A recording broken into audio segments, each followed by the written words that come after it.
as John said, my story's not that exciting. I was diagnosed with CLL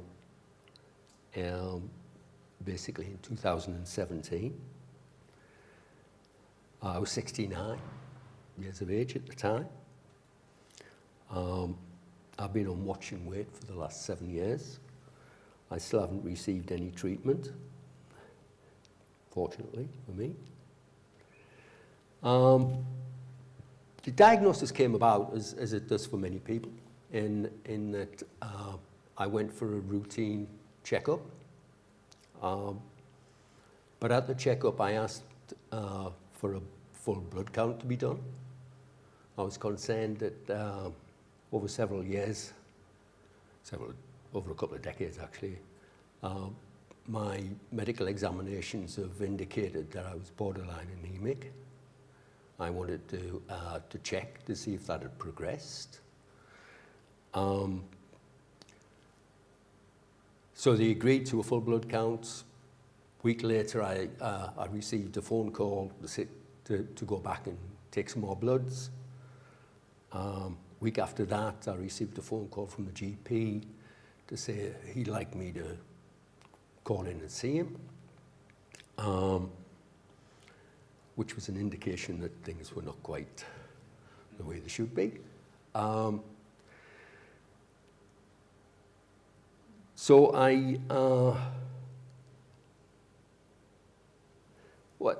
and partly over the years as well, I think it's worth remembering, well, this for me, is that there were indications that things were not quite right from other medicals that I had over the years. But being a man, I ignored them, which is a bad thing to do, but I did.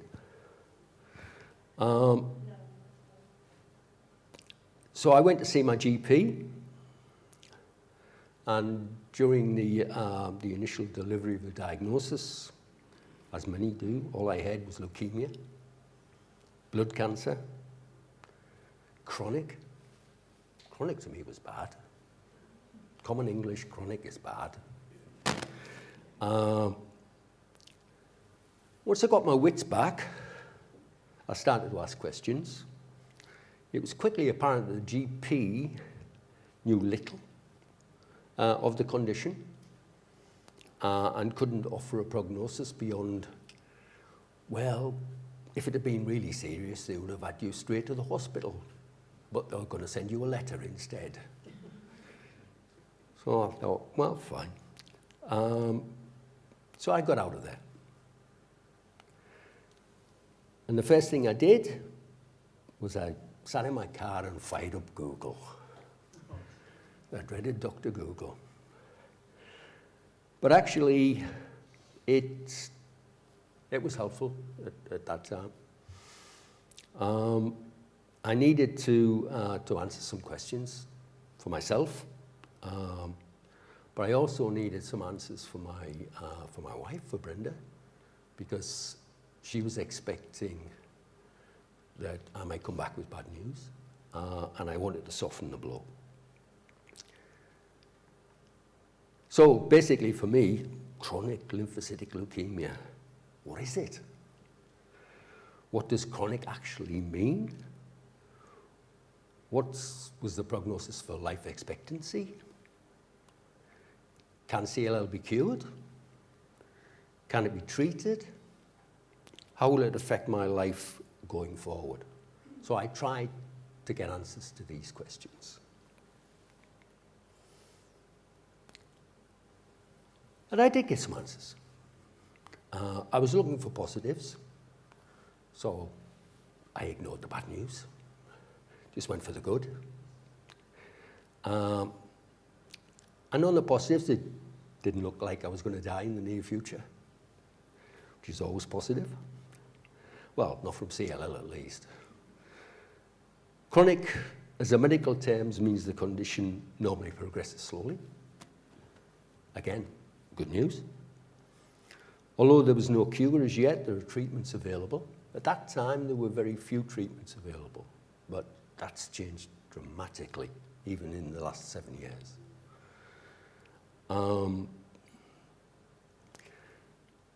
it usually does not require treatment until later in the progression. So they were the positives for me.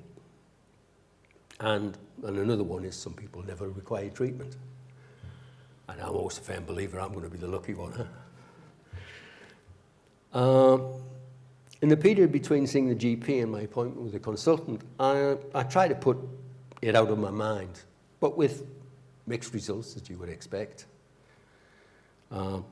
Some days I went 15 minutes without thinking about it. But I kept away from Google, and I stuck with the positives as much as I possibly could. The meeting with the consultant went well. He gave Brenda and I time to ask our questions, explained how we would proceed, and that I would be monitored every 3 months. No bone marrow biopsy required, no psychogenic tests or treatment would be offered at this stage, and maybe none of these things would ever be needed. He also provided advice. The most important advice he gave me was, get on with your life. The other, that I would probably die with CLL rather than of it. See, I always go for the positives.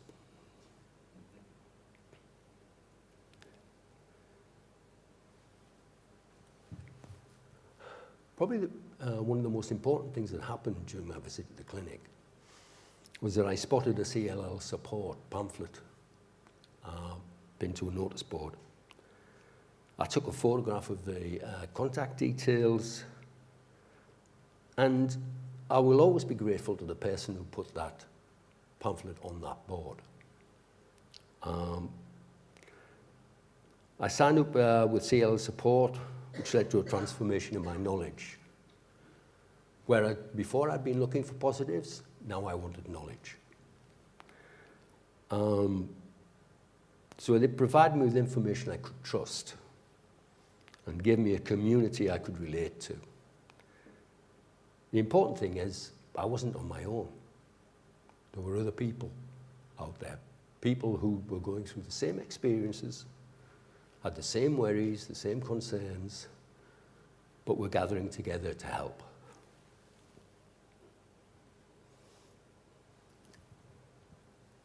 A year or so later, CLL Support were looking to recruit trustees, so I applied. And for some unknown reason, they accepted me. I spent 5 years as a trustee under the chairmanship of Mark Auckland, and worked alongside some exceptionally talented and committed people who all stepped up to the mark in the spring of 2020 when the pandemic lockdown was initiated.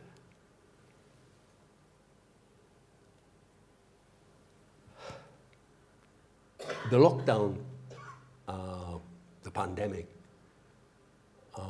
as we're all well aware, created so many issues. But we decided our first task was to provide valid information. People were looking for information. There were lots of sources of information out there. Who could you trust? Brian Garden worked constantly on newsletters that were going out sometimes every week, which is a tremendous task.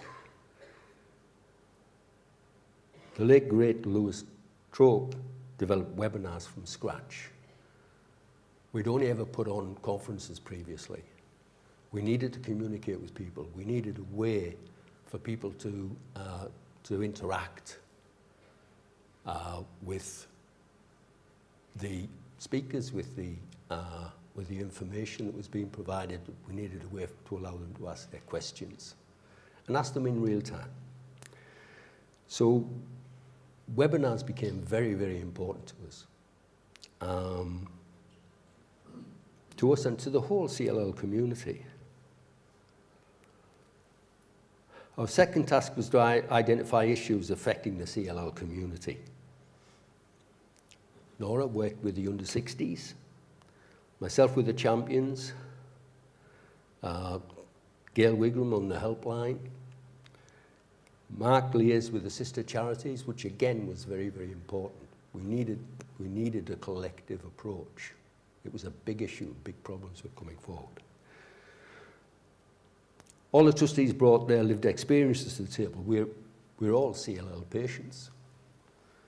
So what affects us generally affects the community.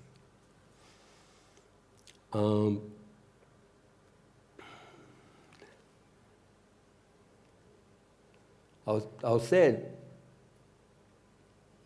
sorry, I'm just having trouble with this. Our third was to increase the number of people manning the helpline. That the calls to the helpline increased tenfold. People were desperate for information about everyday things. How do I get groceries? How can I go out and exercise? When will a vaccine be available? All of these things were coming through. And people were lonely as well. People just needed somebody to talk to. Our fourth was to work with the blood cancer charities to resolve the issues identified. The fifth was to ensure we had sufficient funds to ensure that we could continue to operate in an uncertain environment. And Nora and myself led this task at that particular point. An example of a significant issue that we had to deal with is the register of extremely vulnerable people was missing tens of thousands of vulnerable blood cancer patients. Why was it important? Why was the register important? If you went on the register, it was virtually impossible to get home deliveries of food. A basic need. People were getting up in the middle of the night trying to book slots for home deliveries of food. If you went on the register, it was very difficult to do that. And then later on, it dictated a priority of vaccinations. As vaccinations were developed, it dictated a priority of that. Trustees and members of other blood cancer charities lobbied politicians, gave interviews on the national radio, local television, and to newspapers on how the government was failing in their duty of care to thousands of blood cancer patients who were and still are extremely vulnerable to COVID-19. I know I had it 4 weeks ago. It's not pleasant. I'm telling you this to give you an insight into some of the work that during a significant period of activity that the trustees stepped up to the mark and got involved in. And the reason I'm doing that is that charity still needs trustees. So if you see an appeal, please consider volunteering. It's rewarding work. The lessons I've learned since my diagnosis, these are my lessons. They may not be yours, but I'll share them. When dealing with the NHS, fight your corner, politely but firmly. When dealing with clinicians other than haematologists, start your conversation with, I have leukemia. Make an impact with your first statement. You can refer to CLL later and explain the actual condition. Never assume they have read their medical notes. Knowledge is power. Take your patient handbook to discussions with GPs and other clinical staff. It'll help you explain your need for vaccinations, access to antibiotics. Most GPs encounter one case of CLL every 4 or 5 years. So they're not familiar with it. And lastly, it's your life. You have to defend it. Thank you.